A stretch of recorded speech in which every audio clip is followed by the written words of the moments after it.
பார்க்கலாமா? ஒரு ஹோம் தியேட்டர்னா மெயினே வந்து ஒரு ப்ரொஜெக்டர் ஒரு ஸ்கிரீன் தான். வால் வந்து வுடன் பேனல் கொடுத்துருக்காங்க. இது வந்து இந்த சன்லைட் வந்து ப்ரொடெக்ட் பண்ற மாதிரி ஒரு ஸ்கிரீன் நல்லா திக்கா கிடைக்கும். இப்போ இந்த ப்ரொஜெக்டர்லயே எனக்கு ரொம்ப பிடிச்சது வந்து பாத்தீங்கன்னா இது வந்து ஒரு ஆண்ட்ராய்டு ப்ரொஜெக்டர். நாங்கள் போய் கேட்குறோம் இந்த மாதிரி ஒரு ஹோம் தியேட்டர் போடணும் 200 ஸ்கொயர் ஃபீட் இடம் இருக்குது அப்படின்னு கேட்டால் 5 லட்சம் 6 லட்சம் சொல்கிறாங்க மனசார. எல்லாரும் எப்படி இருக்கீங்க? நான் ரொம்ப நல்லா இருக்கேன். ஸோ இன்னைக்கு என்ன வீடியோ அப்டேட் பார்த்தீங்கன்னா, ஒரு 2 monthsக்கு முன்னாடியே நாங்கள் வந்து கிச்சன் டூர் போட்டிருந்தேன். அப்போவே சொல்லியிருந்தேன் இந்த மாதிரி இந்த வீடு வாங்கி 10 years ஆச்சு, அதுக்கப்புறம் நாங்கள் எதுவுமே பண்ணலை அப்படின்னு சொல்லிட்டு. ஸோ இப்போ தான் நாங்கள் கொஞ்சம் பெயிண்ட் அடிக்கிறது, ஏதாவது அல்ட்ரேஷன் ஒர்க் இருந்தால் பண்ணிகிட்டு இருந்தோம். அப்படி இருக்கும்போது கிச்சன் கட்டும்போது இங்கே ஒரு பிளாங்க் ஸ்பேஸ் இருந்துச்சு எங்களோட மாடி வீட்டில். அதை நாங்கள் என்ன பண்ணலாம் அப்படின்னு யோசிச்சுட்டு இருந்தோம். ஸோ நாங்கள் வந்து இனிஷியலி வந்து ரூம் கட்டலாமா அது இதெல்லாம் நாங்கள் நிறைய யோசித்தோம். பட் இப்போ வந்து அந்த ஸ்பேஸில் நம்ம ஒரு ஹோம் தியேட்டர் கட்டியிருக்கோம். அந்த ஹோம் தியேட்டர் டூர் ஃபுல்லாக இந்த வீடியோவில் காமிக்கிறேன். ஸோ வாங்க வீடியோக்குள்ள போகலாம். நம்ம இப்போ ஹோம் தியேட்டர் ஃபுல்லாக கட்டி முடிச்சு ஃபுல் ரெடி ஆயாச்சு. பட் அதை பார்க்கறதுக்கு முன்னாடி நாங்கள் எந்த ஸ்பேஸில் கட்டினோம், அந்த ஸ்பேஸ் எப்படி இருந்துச்சு அண்ட் பிஃபோர் லுக்கு எல்லாத்தையும் நீங்கள் இப்போ பார்த்துட்டு வந்துருங்க. ஃபர்ஸ்ட் நம்ம வந்து பிஃபோர் லுக் நான் உங்களுக்கு காமிக்கிறேன். நம்மளோட மாடி வீடு இருக்குது. ஸோ இங்கே ஹால், அதுக்கப்புறம் 2 bedroom இதெல்லாம் இருக்குது. பட் இங்கே கிச்சன் கிடையாது. ஸோ ஃபியூச்சரில் கிச்சன் கட்டிக்கோங்க அப்படின்னு சொல்லிட்டு ஒரு ஸ்பேஸ் இருந்துச்சு. அதாவது மொட்டை மாடி மாதிரி, இது ஒரு மாடி அது ஒரு மாடி அப்படிங்கிற மாதிரி இருந்துச்சு. ஸோ அதில் தான் நாங்கள் வந்து கட்டுறோம். ஸோ வாங்க அப்படியே காட்டுறேன். ஸோ இந்த ஸ்பேஸ் தான் உங்களுக்கு பார்த்தாலே, இங்கே இந்த கேப் எல்லாம் உங்களுக்கு பார்த்தாலே தெரியும். இங்கே வந்து நாங்கள் துணி துவைக்கிறது, துணிக்காய போடுறது இந்த மாதிரி தான் நாங்கள் யூஸ் பண்ணிட்டு இருந்தோம். இப்போ நீங்கள் பார்த்துக்கிட்டிங்கன்னா இது ஃபுல்லாகவே வந்து கன்ஸ்ட்ரக்ஷன் தான் போயிட்டு இருக்குது. இதான் பிஃபோர் லுக்கு. நான் எனக்கு வந்து வீடியோ எடுக்கிறதுக்கு அந்த மாதிரி ஸ்டுடியோ மாதிரி வச்சுக்கிறியான்னு கேட்டாங்க. நான் போடுற 4 வீடியோக்கு ஸ்டுடியோவா அப்படின்னு சொல்லிட்டு எனக்கே வந்து ஒரு மாதிரி இருந்துச்சு. அதனால நான்லாம் வந்து இருக்கிற இடத்துல வீடியோ எடுத்துக்குவேன். எனக்கு வந்து அந்த ஸ்டுடியோ அதுக்குன்னு ஒரு ஸ்பேஸ் அப்படிங்கிறதுலாம் எனக்கு தேவையில்லை. இப்போ இந்த இடம் பார்த்தீங்கன்னா கொஞ்சம் இப்படி தான் இருக்குது, அரையும் குறையுமா தான் இருக்குது. பட் இந்த வீடியோ போடுறச்ச நெக்ஸ்ட் கிளிப்லேயே நீங்கள் பார்ப்பீங்க எவ்வளோ சூப்பராக மாறி இருக்குது அப்படின்ட்டு. பட் எப்படி வரப்போகுதுன்னு எங்களுக்கே தெரியலை. நான் பிளான்ஸ் மாறிக்கிட்டே இருக்குது, இதுவாகவே இருக்குது. நானே ரொம்ப எக்ஸைட்டடாக வெயிட் பண்ணிட்டு தான் இருக்கேன். ஸோ இப்போ வாங்க ஃபுல் டூரும் இது ஃபுல்லாக முடிஞ்சதுக்கப்புறம் ஆஃப்டர் ஒர்க்கை நம்ம பார்ப்போம்.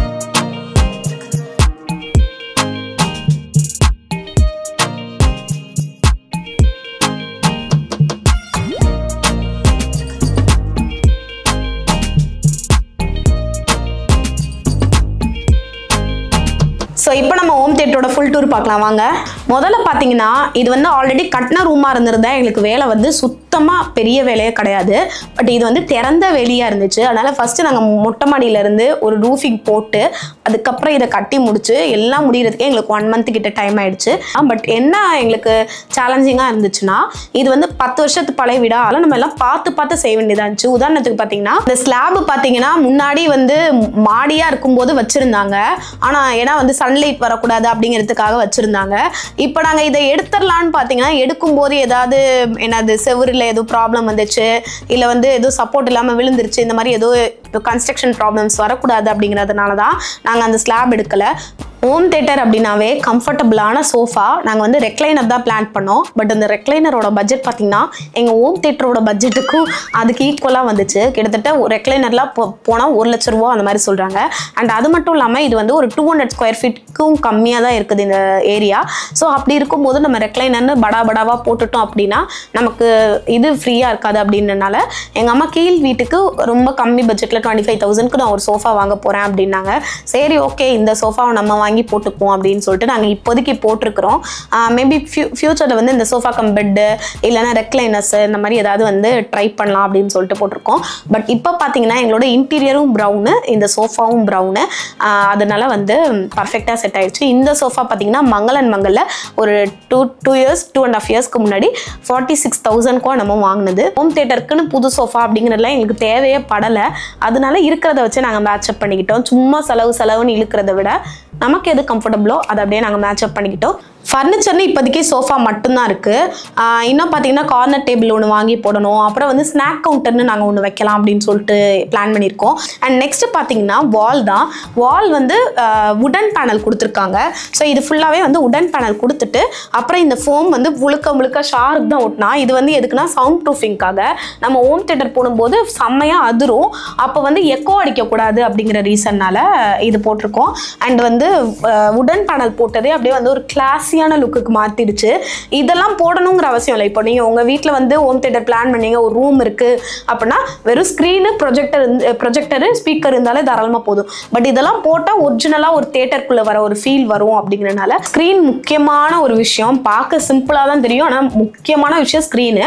இந்த ஸ்க்ரீன் பார்த்தீங்கன்னா மங்களில் வாங்கிட்டு வந்திருக்காங்க. 450 தான் டோர் ஸ்க்ரீனு, ரொம்ப பெரிய இதெல்லாம் கிடையாது. பட் இதில் என்னன்னு பார்த்தீங்கன்னா இது வந்து இந்த சன்லைட்டை வந்து ப்ரொடெக்ட் பண்ணுற மாதிரி ஒரு ஸ்க்ரீனு, நல்லா திக்காக கிடைக்கும். இது மங்களில் கிடைச்சது, ஆன்லைன்லையும் கூட கிடைக்கும். ஸோ இந்த மாதிரி நம்ம போடும்போது நம்ம டிவி பார்க்குற இடத்துலையோ இல்லை ப்ரொஜெக்ஷன் ரூம்லையோ எல்லாம் போடும்போது நமக்கு வந்து இந்த சன்லைட் வந்து ரொம்ப அடிச்சு அப்படியே இது வராது.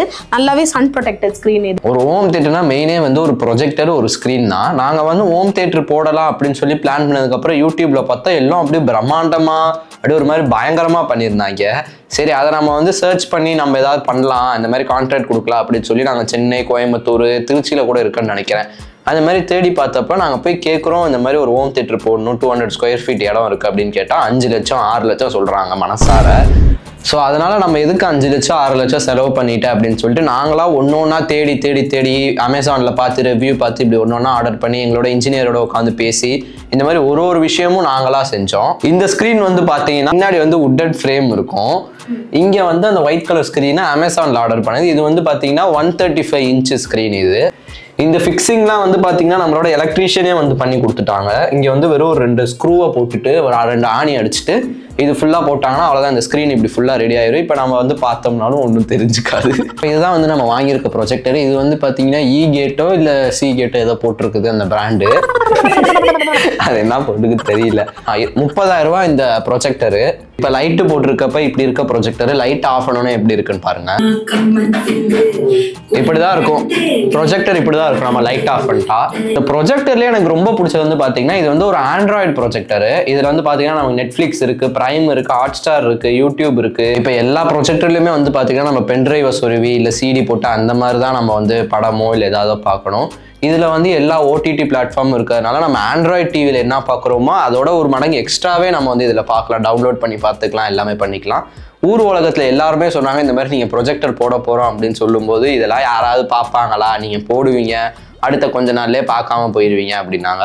ஆனால் டெய்லி நைட்டு ஒரு 1 hour வந்து இதில் உட்காந்துட்டு ஏதோ படமோ இல்லை பிக் பாஸோ ஏதோ ஒன்று பார்த்துட்டு அப்படியே போய் படுத்தாதான் அந்த நாள் ஒரு ஃபுல்லாக சூப்பராக எண்டிங் ஆகுது. இப்போ வந்து இந்த ஹோம் தியேட்டர்லேயே பெண்டிங்காக இருக்க ஒரே ஒர்க் வந்து இந்த ஸ்பீக்கர் ஒர்க் தான். ஏன்னா இதில் வந்து ஒரு ஒயர் வந்து காணாமல் போயிடுச்சு. அதை வந்து நாங்கள் வாங்கிட்டு வந்து போட்டால் தான் போட முடியும். என்னன்னா இந்த ப்ரொஜெக்டர்ல இருந்தே அதுல இன்பில்டு ஸ்பீக்கர் இருக்கு, அதுல இருந்து ஒரு சவுண்டே பயங்கரமா இருக்கு. நைட் நாங்க பார்க்கலாம் மிட் நைட் 2 மணி 3 மணிக்கு பார்ப்போம். இன்னும் நாங்க வந்து இந்த ஸ்பீக்கர்லாம் கனெக்ட் பண்ணா இன்னும் அதிர ஆரம்பிச்சிரும். ஆனா எங்களுக்கு பிரச்சனை இல்லை, ஏன்னா வந்து இப்படி சவுண்ட் ப்ரூஃபிங் பண்ணியிருக்கிறதுனால எங்களுக்கு அது பிரச்சனை இல்லை. நாங்கள் அதை வந்து ஃபிக்ஸ் பண்ணிட்டு சொல்லிடுறோம். இது வந்து ஆடியோ ஒன்றும் வெளியில கேட்காது, ஏன்னா நாங்கள் வந்து ஃபுல்லாக சவுண்ட் ப்ரூஃபிங் பண்ணியிருக்கிறதுனால ஆடியோ வெளில கேட்காது. நாங்கள் வந்து அதை ஃபிக்ஸ் பண்ணிட்டு உங்களுக்கு அடுத்த அப்டேட்ல சொல்றோம். ஒரு படித்த பையன் கொஞ்சம் தெளிவாக வீடியோவில் சொல்லுவான், நம்மளை விட டெக்னிக்கலாக நல்லா இது பண்ணுவான், எக்ஸ்பிளைன் பண்ணி கொடுப்பான்னு பார்த்தா சிரிக்கிறான்.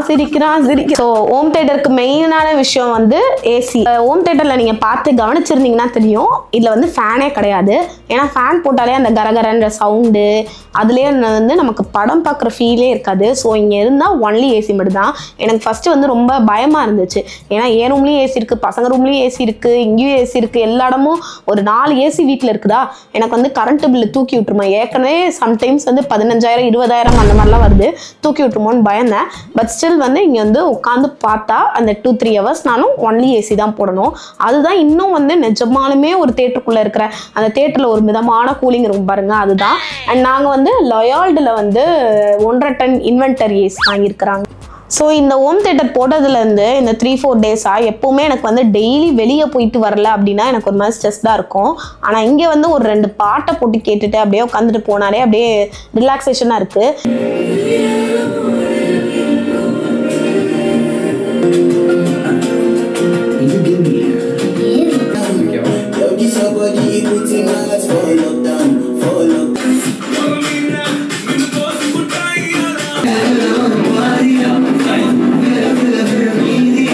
அண்ட் நிறைய பேர் வந்து உங்களுக்கும் ஹோம் தியேட்டர் வைக்கிறதுக்கு ஆசை இருக்கும், பட் காஸ்ட்லி அப்படிலாம் நினச்சிருப்பீங்க.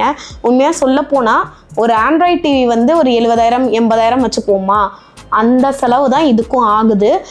எனக்கே வந்து ஆச்சரியமா இருந்துச்சு, இந்த பட்ஜெட்லலாம் கூட பண்ண முடியுமா அப்படிங்கிற மாதிரி அந்த அளவு தான் இருந்துச்சு. பட் எங்களுக்கு ஓலா பார்த்தீங்கன்னா 3 lakhs கிட்ட அதுக்கிட்ட செலவாயிருக்கும். ஏன்னா நாங்கள் இது 3 lakhsக்கு மேலேயே கூட செலவாயிருக்கும். ஏன்னா இது நாங்கள் ஃபுல்லாக கட்டினதுக்கப்புறம் லைட்டிங்ஸு, அதுக்கப்புறம் இன்டீரியர்ஸு, அதுக்கப்புறம் வந்து ஃப்ளோரிங் பண்ணது, அதுக்கப்புறம் ப்ரொஜெக்டரு, ஸ்பீக்கரு, ஏசி எல்லாம் சேர்த்து 3 lakhs கிட்ட வந்திருக்கும். நீங்கள் ஆல்ரெடி இருக்கிற ரூமில் பண்ண போகிறீங்க அப்படின்னா தாராளமாக ஒரு 1.5 பண்ணிடலாமாடா? 1 lakh 1.5 தாராளமாக பண்ணிடலாம். இதுக்கு மேலே வந்து சில சேஞ்சஸ்லாம் நாங்கள் பண்ணுவோம். மேபி வேறு எதுவும் பெருசாக மாற்றினா ஃபியூச்சர் வீடியோவில் காட்டுறேன். அண்ட் நீங்கள் சொல்லுங்கள், இது வந்து நல்லா இருந்துச்சா, ஹோம் தியேட்டர் நல்லா இருந்துச்சா, எப்படி இருக்குது அப்படிங்கிறதெல்லாம் கமெண்ட்ஸில் சொல்லுங்கள். உங்களோட தாட்ஸ் எல்லாம் சொல்லுங்கள். வேறு எதுவும் பெட்டர் பண்ணணுமா, எப்படி இருக்குது, இதெல்லாம் கமெண்ட்ஸில் சொல்லுங்கள். ஸோ இந்த வீடியோ கடைசி வரைக்கும் பார்த்துல இருக்கணும்னு இன்னும் நல்ல வீடியோஸ் நினைக்கிறேன். அதற்கு பாய்.